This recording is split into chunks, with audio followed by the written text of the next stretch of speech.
Hi, welcome to For Better for Verse, the podcast where a married couple, a theologian, and a philosopher take on the scriptures. I'm Justin Crisp. I'm Jewelle Bickel, and today we are talking about the last two chapters in Luke. We begin with the feast of the Passover. And so Jesus and his disciples are going to celebrate the Passover, and lots of people have come to Jerusalem for the Passover. This is why there were such crowds to greet Jesus in the Palm Sunday story and the triumphal entry. Not only is Jesus here, not only are his disciples here, but Pontius Pilate, the governor, the Roman governor, is also in Jerusalem to try to keep the peace during the Passover because there are just so many people. The Sanhedrin, the Jewish religious leaders, their high council, tensions are really high. Everything is ready to boil over. And you get Judas, one of the 12 apostles, whom it says in chapter 22, verse 3, Satan enters into him. And he goes away and confers with the chief priests and the officers how he might betray Jesus to them and hatch a plan to betray Jesus in the absence of a crowd. There were too many people around. They have to wait until he is off by himself. So Jesus says it's time to set up. Let's have the Passover. And he sends Peter and John into the city, right? Says, make preparations for us. It was very, very common for people in Jerusalem to have sort of rooms that they had furnished for people who were coming in to celebrate the Passover. Saying that, the master, the teacher would like to have the Passover feast meal here would not be the most strange thing. They would have rooms that they could rent out to travelers. Exactly. So Jesus is here with his disciples. Now, it's not clear which ones. We usually assume it's just the 12. That's interesting. Yeah, we do. We do. But it doesn't say. And some things we'll read later make it seem like perhaps there's more, right? It's a large room. Perhaps there's more. But we have to remember that usually it's not just the 12. Usually it's the 40, 72, whatever it is. Jesus says to them in verse 15, I have eagerly desired to eat this Passover with you before I suffer. For I tell you, I will not eat it until it is fulfilled in the kingdom of God. You think they would probably start asking some questions at that point. Yeah, probably, man. They not only are they not asking the right questions, he's been giving them the answer over and over and over and over. He's been telling them, here's what's going to happen. The Son of Man is going to be handed over. He is going to suffer, and then on the third day he's going to be raised. They go into this not remembering, or at least not understanding any of that. This is, of course, the institution of the Eucharist. Jesus says, do this in remembrance of me, as he passes the cup around, as he passes the bread around. And so that's what we have been doing. We've been doing this in remembrance of him for a very long time. Jesus foretells that poor Peter, Jesus says that Peter is going to deny him 3 times before the rooster crows. And he says, no, I'm not going to do that. Lord, I am ready to go with you both to prison and to death. And Jesus is like, I tell you, Peter, the rooster will not crow this day until you've denied me 3 times. So what's really interesting about this is he first calls out Simon. He says, this is verse 33, Simon, Simon, listen. And then he says, Satan has demanded to shift all of you like wheat. So the you he's talking about there is plural. He means, in that case, he's talking about all the disciples, even though he calls Simon's name out. But specifically, after Simon's like, no, I can do this. Like, right, the you for this next part is the singular, you, Peter. Oh, that's really interesting. Satan here is playing a pretty big role. I haven't noticed this actually until this read through Luke's gospel. It is Satan who enters into Judas, called Iscariot, who was one of the 12. And it's then that Judas went away and conferred with the chief priests and the officers how he might betray him. So you got Satan entering Judas. And then you've got Jesus saying that Satan demanded to have you, plural, that he might sift you, the disciples, like wheat. So Satan has triggered the betrayal in Judas's heart, and Satan is going to test the loyalty of the disciples who remain. This is something. Satan in person, Satan by name, isn't mentioned since the temptation in the wilderness. Right?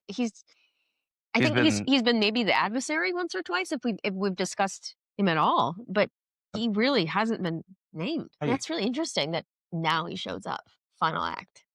It is good. Jesus is somewhat, at least in some sense, in control of things, particularly in Luke's depiction, as we're going to see. Jesus is in control of the fact that he's going to die.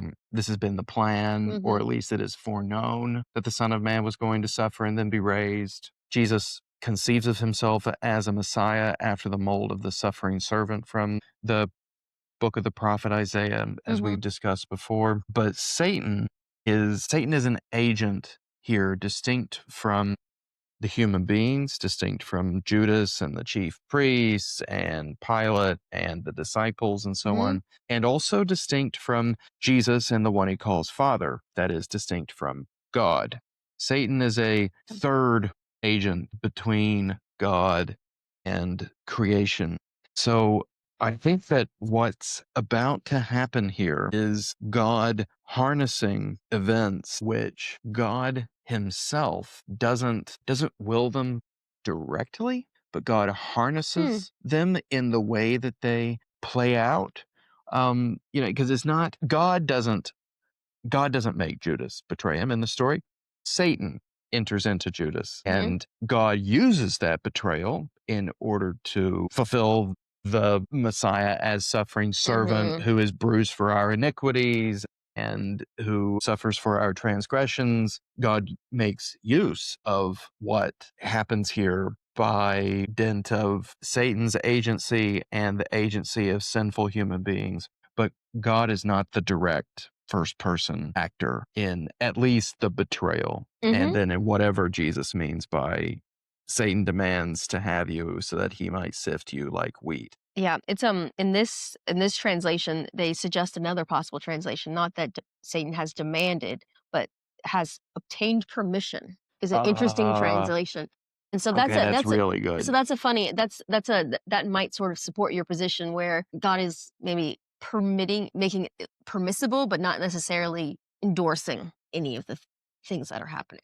Yeah. If God doesn't permit something to happen, it wouldn't happen. Nothing happens without God's say so, as it were. But God permitting something to happen is very different from God making it to happen. I just think it's interesting that a lot of this, which is in so many ways the climax of all of human history, it is the climax of God's action to enter into history and to save it. A lot of that happens because God is permitting evil and wickedness to have their way and then harnessing it and then bringing something unbelievably good out of it. And that's exactly what God does with, I think, all wickedness, all evil. Whatever God permits, God uses in order to turn into something and turn into something good. In ways that Satan and others couldn't have foreseen. Absolutely. So they leave the Last Supper. Jesus goes to pray on the Mount of Olives. He has this famous back and forth with the one he calls Father, where he asks the Father to take the cup from him, the cup, I think, referring to his death. Jesus in his humanity is frightened. This is where it says that his sweat became like great drops of blood. That's verse 44 of chapter 22. It's only in Luke, I think, that it refers to the drops of blood. Is such a vivid image. Jesus is in agony here in anticipation of his human death and everything that it is going to mean. He asks the Father, hey, please don't make me do this out of that humanity, but then says, not my will, but yours be done. And that not mine, but thine is such an incredible example of not just obedience, but trust. It's a model, I think, for all of us in our humanity, that not mine, but thine. I think this time reading through this, I really felt for him, how lonely he must have felt in this moment. Yeah. Right. And he has all his closest friends there and they are totally oblivious to anything that's going on. Right. They don't know we're in the finale. They just think it's another episode, typical sitcom, whatever is going to happen. They don't know it's the finale. And so they are totally out of it. And here he is sweating blood, right? And they are asleep. Yeah. In so many ways, we are saved out of his solitude. He does all of this alone, save for the presence of the one he calls Father, who does not, in Luke, abandon him. Mark and in Matthew, Jesus has an experience of being abandoned by the one that he calls Father while he's dying on the cross. But in Luke, he doesn't have that experience. No. He's abandoned by everybody except for the Father. Jesus then is betrayed by Judas, who kisses him, which would have been a customary way for a student to greet their teacher. But it is it's an intimate sort of betrayal. Jesus says to Judas, Judas, would you betray the Son of Man with a kiss? It's just sort of like, it's the et tu, Brute kind of moment. It's your best friend, it's your close compatriot, and who's the one who gets you. Yeah, it really is the et tu, Brute moment where it's just like, and you? Yes. This is, you greet me like this every day on this, on the street, and this is how you chose to betray me here at night when no one's around. So the chief priests and the officers of the temple and the elders, they seize him and they lead him away to the high priest's house. This then is when Peter has his 3 episodes of insisting he doesn't know who Jesus is. In the chaos of all of this, which you have to imagine would have been terrifying for Peter and the disciples. In the chaos of Jesus being led away, he's recognized by these people. Hey, haven't I seen you with Jesus? Hey, aren't you one of those guys? And he says, no, I don't know the man. I don't know him. And then he denies him 3 times. The rooster crows. Then he weeps bitterly, it says in verse 62. In Luke, they have the addition, the Lord turned and looked at Peter. And that's, I believe that's just in Luke. I feel like makes it even, I mean, he's not saying, and you deny me with a kiss, like you betray me with a kiss, but. That is so intimate. Gosh. Ouch. Yeah, the story is so human. I mean, the rooster crows, and then Jesus and Peter catch each other's eye through the crowd, and it's just like, oh my gosh, it's just so awful. Jesus, when he gets before the council, Jesus is interrogated in front of 3 different authorities. The first is the assembly of the elders, the Jewish high council, also known as the Sanhedrin. That's first. Then he goes to Pilate, the Roman governor, and then he goes to Herod Antipas, who is the puppet ruler of a section of Judea. Herod Antipas is the son of Herod the Great, who is known to us from the story of the wise men in the Gospel of Matthew. But this is Herod, his son, not that Herod. So the Sanhedrin gets him on blasphemy charges. Jesus is asked, if you are the Christ, tell us. Jesus says to them, if I tell you, you will not believe, and if I ask you, you will not answer. But from now on, the Son of Man should be seated at the right hand of the power of God. So they all said, are you the Son of God then? And Jesus said to them, you say that I am. Then they said, what further testimony do we need? We have heard it ourselves from his own lips. So he has claimed equality with God, and they consider that to be blasphemy. He doesn't straightforwardly say either one of these things. He doesn't straightforwardly claim that he is the Christ, the Messiah. He doesn't straightforwardly say that he is the Son of God. I mean, he kind of leaves it to them. He does. He lets them decide. Of course, he is both, but he doesn't come out and just say, I am, Yeah. Well, it's kind of what he does with us. I mean, I don't think that he forces any of us into recognizing him for who he is. Do you say that I am? What do you say I am? I know. I don't know. What do I say? Yeah. That's funny. So this is the part that I'm interested in, right? When he goes, they take Jesus before Pilate and they change all the accusations. Absolutely. Right? Yes. Because it has to become something political. That's right. Pilate could care less if Jesus breaks their religious law. Doesn't care. He does not care. He's about making sure peace and Romans get their taxes, right? So they bring Jesus before Pilate and they have 3 new accusations for him. We found that he's perverting our nation, forbidding us to pay taxes, which we know is false because we just went over that. That's exactly right. He just told everybody to pay your taxes. Yes, right. Render to Caesar that which is Caesar. And saying that he himself is the Messiah, a king. So the third one, if he's saying he's a king, then he is putting himself equal to Caesar, which would be problematic. That could start insurrections and things like that. Now, of course, Jesus has been trying to say, I am a different kind of king, right? He's not been a political revolutionary. No one's listening the whole time. Nobody listens. But, it's like they're trying to explain to Pilate Jewish messianic thought in the Second Temple period. They're like, okay, so there's this guy, right, who we're looking to come back, and he's going to be the successor of King David, and he's going to restore the throne of Israel. And this guy thinks he is, but he's not. He's not. Pilate could really care less. And so he just says, dude, Are you king of the Jews? He does. And then that's the one he focuses on, right? Because the other ones, what are you going to, he's perverting our nation. What does that even mean? Yeah. Forbidding our taxes. He's on record. On record. Saying the opposite of saying that. the opposite, right? Yeah. So he does zero in on the king bit. Yeah. So if he says he's a king, okay, that could be problematic. And Jesus' answer is very interesting because it's so loosey-goosey. And it's even more loosey-goosey than we can tell in our translations.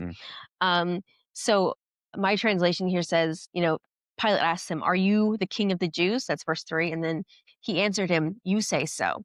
But it's not quite even that strong. It's like, "As you yourself say," or something like that. Wow. So it's like even more ambiguous than we can even tell in our translation. Very non-committal, which is probably why Pilate was like, "Ugh, get rid of him." Yeah. Pilate said to the chief priests and the crowds, "I find no guilt in this man." And then they say, "Oh, he's been stirring up things from Galilee," which Pilate hears, get out of jail free card, right? Yeah, because Herod, that's within Herod's jurisdiction as this puppet king who reports to the Romans, but he rules over this region. He says, okay, well, I can pass him off to Herod. And when Herod sees Jesus, we questioned Jesus at some length. This is verse 9 of chapter 23.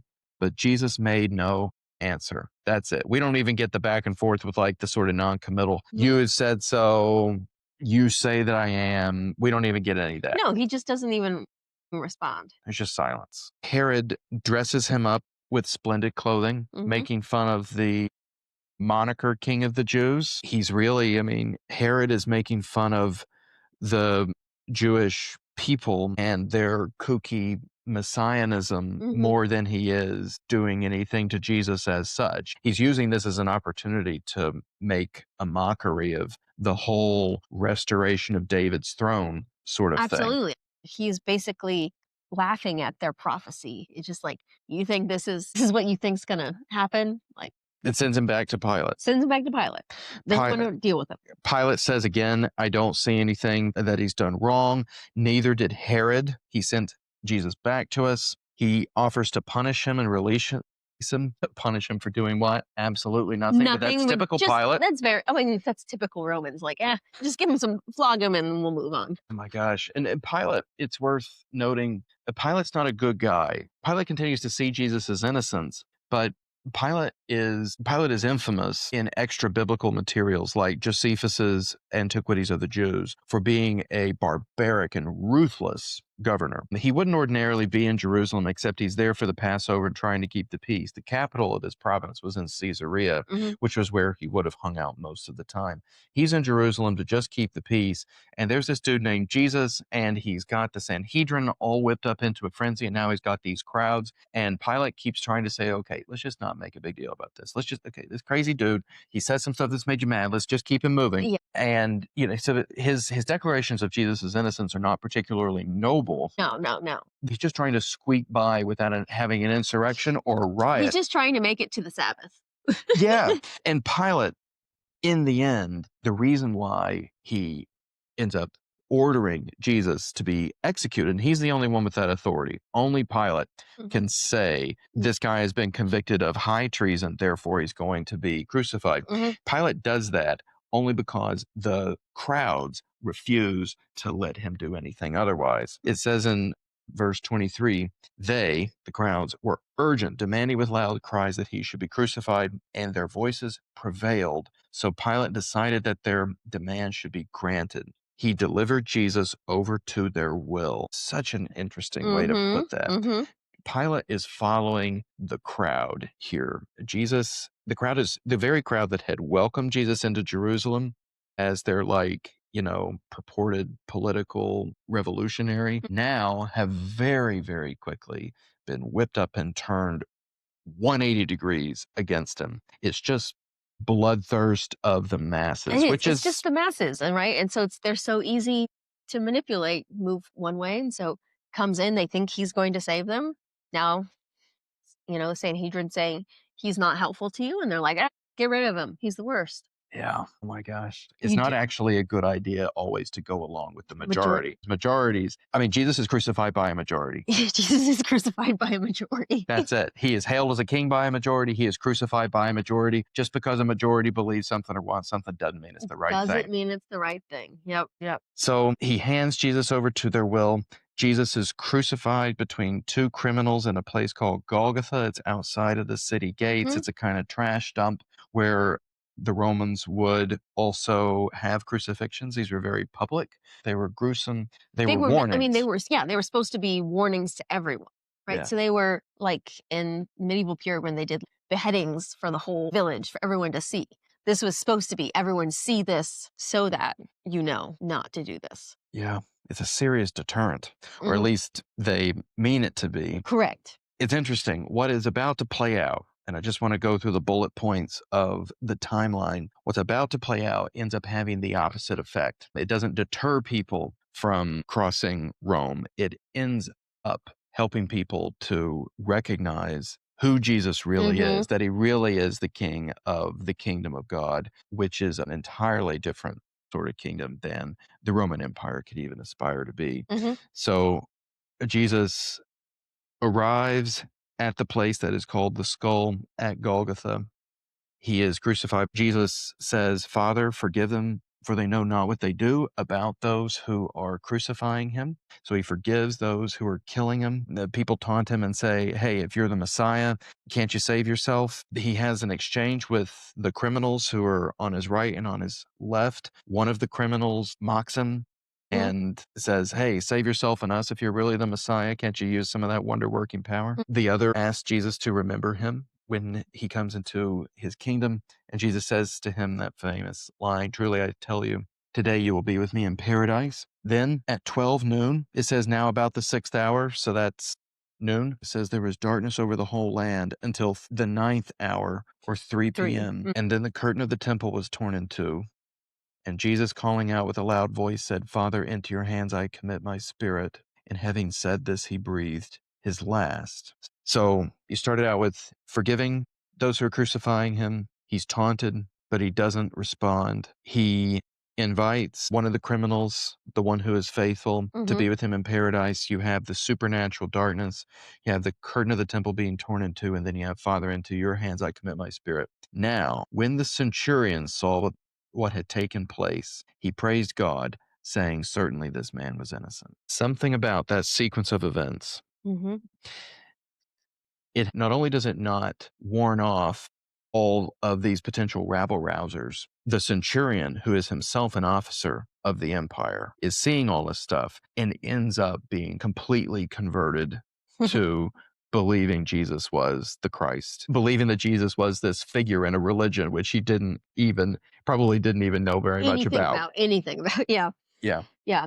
I think one of the things that struck me as we were going through the timeline is how unbelievably quick all of this is. This is like Oh, yeah, it's true. less than 12 hours, Oh all my of these things have gosh. happened. Yeah. He's gone through 3 trials, 3 like fake trials, but 3 trials, was then condemned to death and killed, right? It's all basically happening like that night and the next day. Yes. And, you know, I mean, if he was praying the night before, it could have been late into the night, maybe you say up until like maybe midnight, he's captured, taken. That gives them 12 hours till noon to have him play out all these different things, It all happens so fast.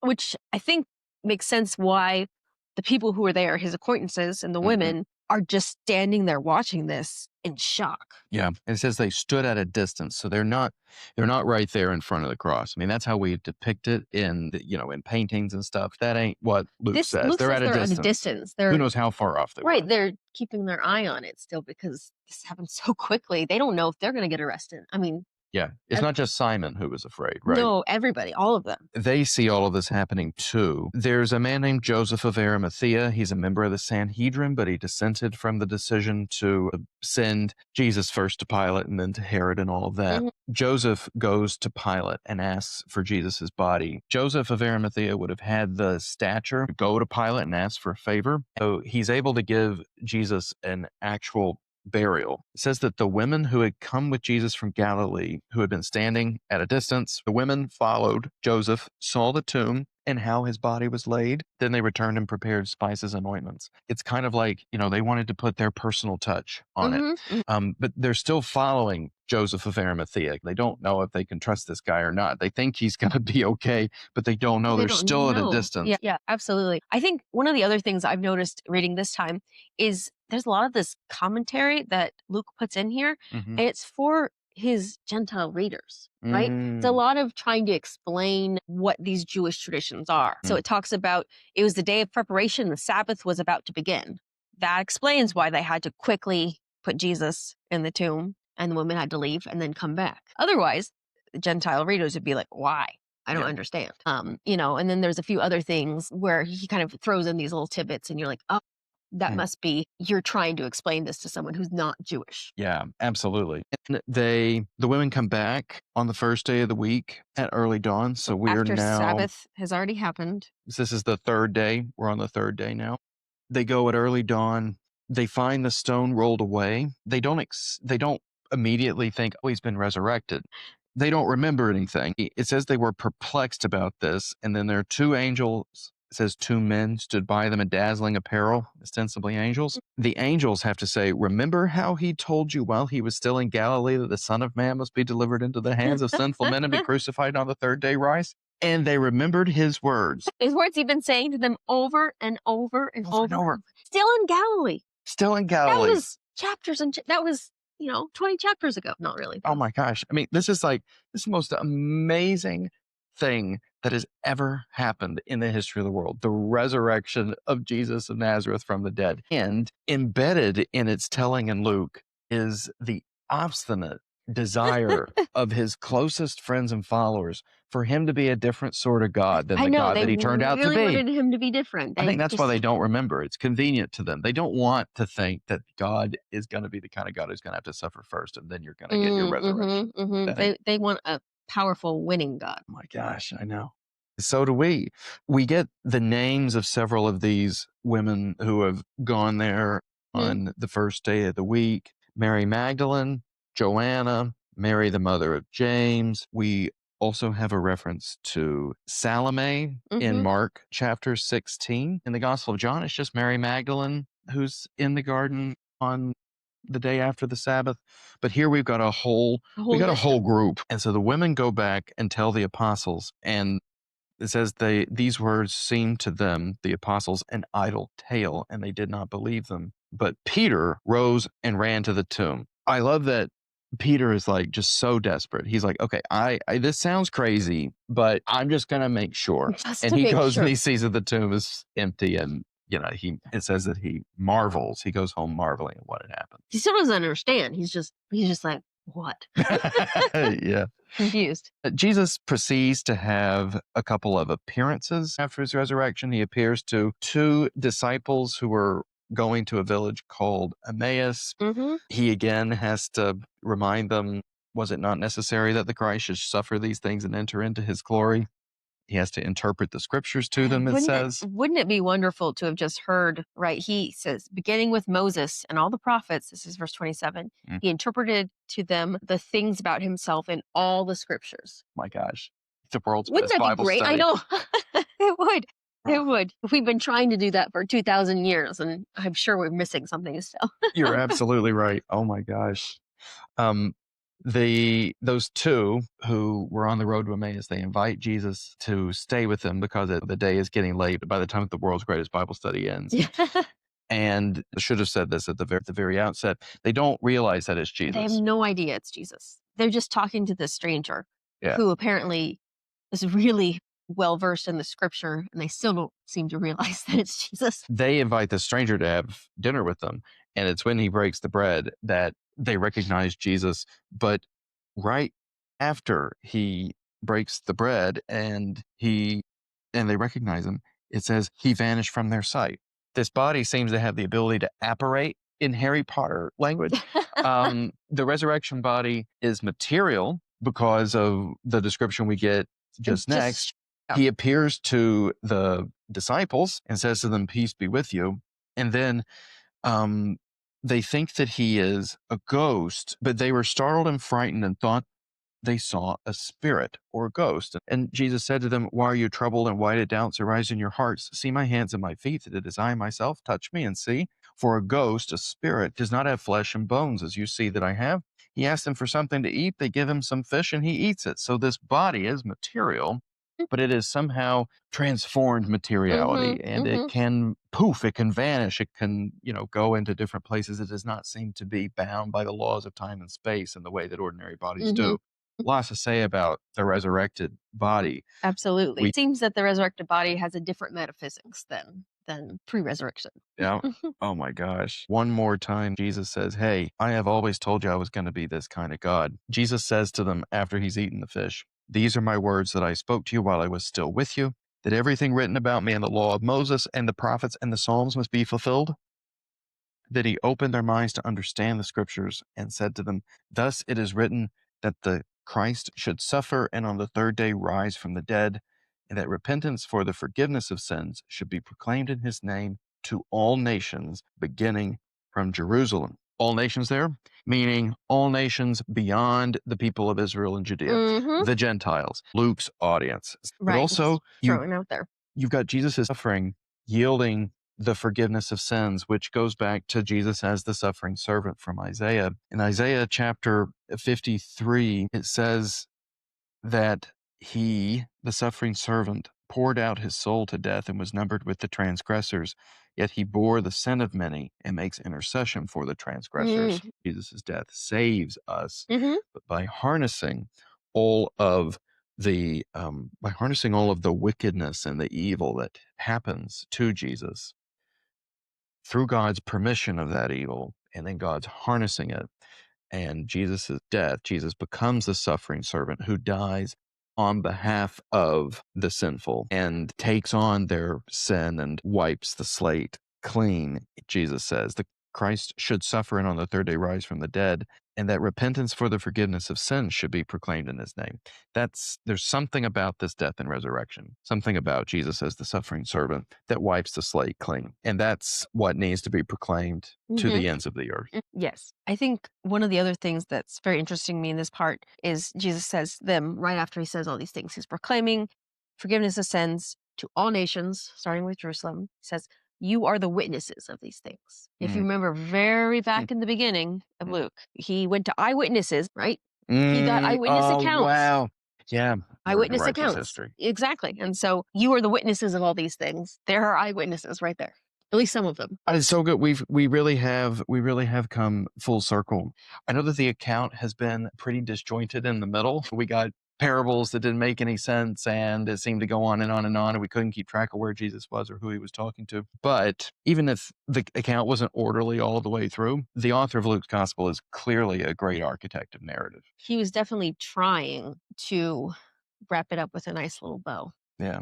Hand it over to lovers of God. Theophilus. Dear Theophilus, this has been our trek through the Gospel of Luke. We are starting today, actually, because we're recording this on New Year's Day. We're starting today on our trek through the whole Bible. We've been preparing by just looking at the Gospel of Luke, just taking out one biblical book. We're going to read through the whole thing. All of it now. Whole thing cover to cover. We're going to follow the Bible Project's 1 year through the Bible. You can find that on the Bible Project's website. If you're at St. Barnabas, we've got reading guides for you. There's an app that you can use to follow it.